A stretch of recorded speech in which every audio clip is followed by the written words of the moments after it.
What have you always wanted to know about Boise State Public Radio? Join us for another round Wednesday, March 19th at Mad Swede Brew Hall in downtown Boise from 6 to 8 p.m. Learn more about our operations, news content, and our service mission. We welcome your questions and look forward to sharing more about what we do here at Boise State Public Radio. More details can be found on our website at boisestatepublicradio.org.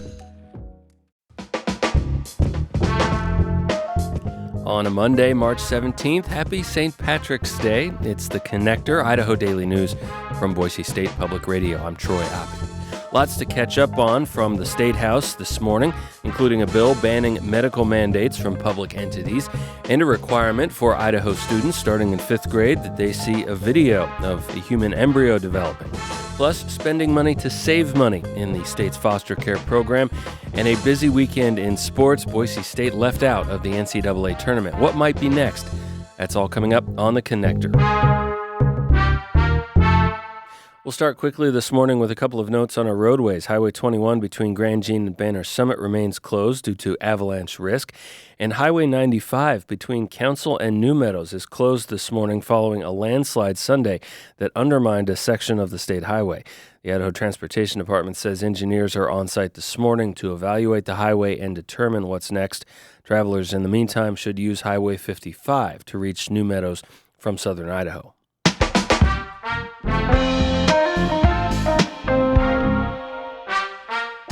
Idaho Governor Brad Little has two bills on his desk with signature deadlines today. The governor's bill tracker shows House Bill 144, which exempts small retail sellers from state sales tax, revenue under $5,000. That bill passed both chambers unanimously. Just after 1 p.m. today is the deadline for Senate Bill 1007. That opens public comment at school board meetings to any topic, not just what might be on that meeting's agenda. Both those bills would automatically become law without the governor's signature if he chooses. Governor Little has not issued a veto yet this session. Idaho lawmakers are advancing a bill expanding a ban on medical mandates from public entities and businesses. The proposal was introduced in February and originally written to target COVID vaccination requirements. The amended version was rebranded as the Medical Freedom Act. Here's Julie Luqueta with more. The bill would prevent private businesses and local governments from mandating proof of, quote, medical intervention, which could include vaccines. It would also ban schools from requiring staff or students to share medical information to attend. President of the Health Freedom Defense Fund, Leslie Manukian, wrote the bill. Speaking in front of the House Health and Welfare Committee on Friday, she said public health concerns should not override personal freedom. If we accept the idea that bodily autonomy can be sacrificed for the greater good, where do we draw the line? Under current Idaho code, shots are not mandatory for school attendance. This new bill would also allow parents to enroll their child without having to share their vaccination status. School nurse Jane Withers testified against the bill. We have had an emergence of contagious illnesses in our state in the last year. When an outbreak occurs, we need to have data to derive the decisions on how to best handle outbreaks. We have to know who's at higher risk for exposure and illness. The bill was sent to the House floor for consideration.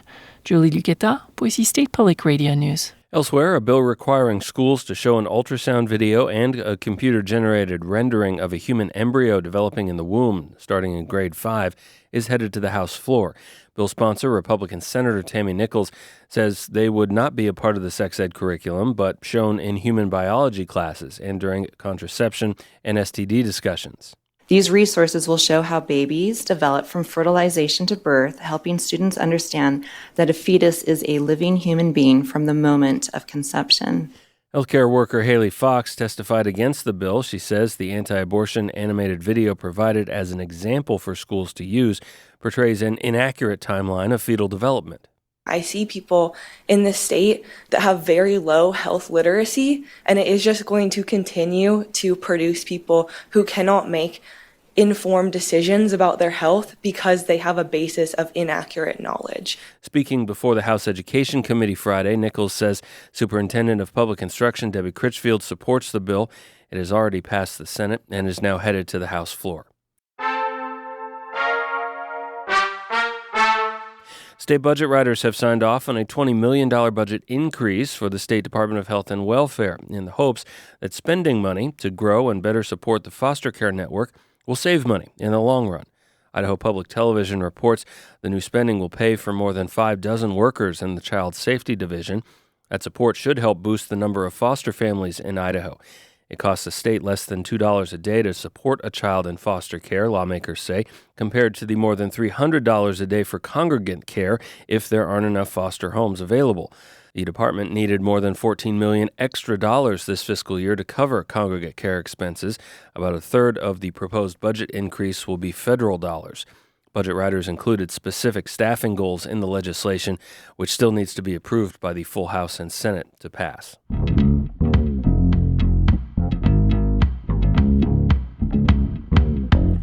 Boise State University is one of 45 institutions now under investigation by what remains of the Trump administration's Department of Education for alleged violations of the 1964 Civil Rights Act. NPR reports that the department says the PhD Project, a third-party graduate program partner used by universities, engaged in, quote, race exclusionary practices. The PhD Project is used by Boise State. It has in the past focused on supporting underrepresented populations in graduate business programs, including Black, Hispanic, and Native American students. The program told NPR it has opened its application process to anyone this year. Boise State is among 24 state schools being investigated, along with a large number of private schools, including Ivy League institutions. Boise State spokesperson told KTVB the school had received and was evaluating the Trump administration's letter.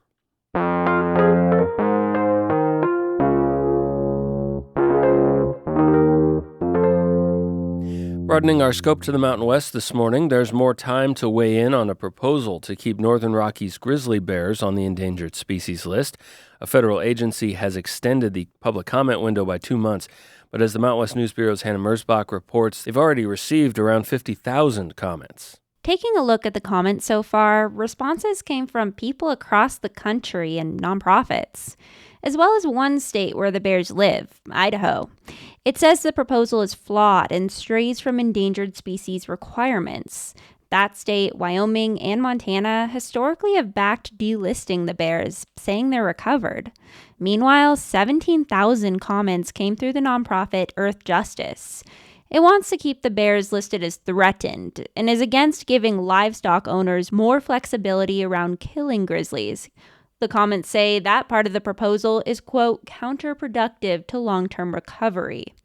The fate of the proposal is still up in the air as members of the Trump administration and Congress have said they support removing protections. For now, the U.S. Fish and Wildlife Service has extended the comment window to mid-May to let all interested parties weigh in. For the Mountain West News Bureau, I'm Hannah Merzbach. All right, to sports now. Boise State men's basketball has not won an NCAA tournament game ever, and the Broncos won't get a chance to end that streak this year. The Broncos were left out of the NCAA tournament field. They were one of the last 4 teams out when all was said and done. It's the first time since 2021 Boise State won't be in the NCAA tournament. So far this morning, the athletics department has not released any information on other postseason plans, but they won't be in the National Invitational Tournament. The Broncos likely turned down the NIT, which announced its field last night. They might have been a top seed. There is a new tournament in Las Vegas called the Crown that includes the opportunity for players to get paid. The tournament field for the Crown will be announced later today and could include Boise State.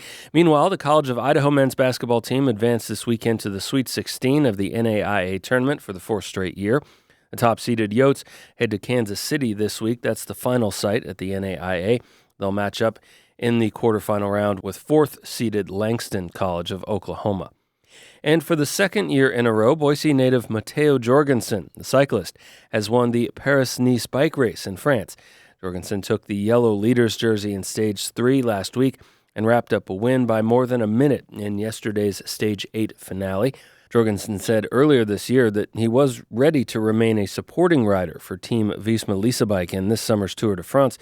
But Cycling Weekly reports Jorgensen said after yesterday's win, he's thinking more and more about going for a Grand Tour win as a lead rider.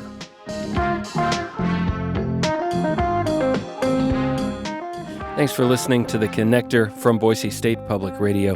We are listener-funded, NPR in Idaho. Thanks for your support at boisestatepublicradio.org. I'm Troy Oppie. Our news director is Sasha Woodruff. Our digital strategy manager is Lacey Daly. Our general manager is Tom Michael. Make it a great Monday, and find us again tomorrow.